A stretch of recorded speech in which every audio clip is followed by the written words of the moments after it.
Let's think about what it means to teach someone mathematics.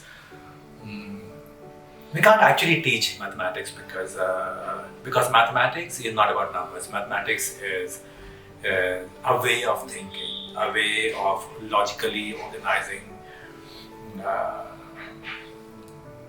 some real life situation,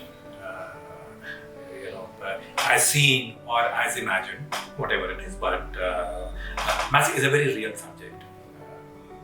We have abstracted it too much in school education to be able to teach mathematics.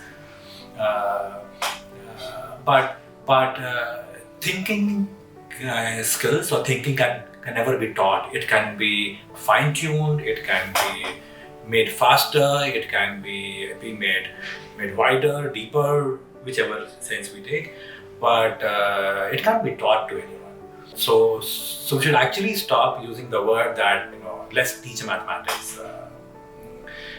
Math can only be made better, in terms of what someone has.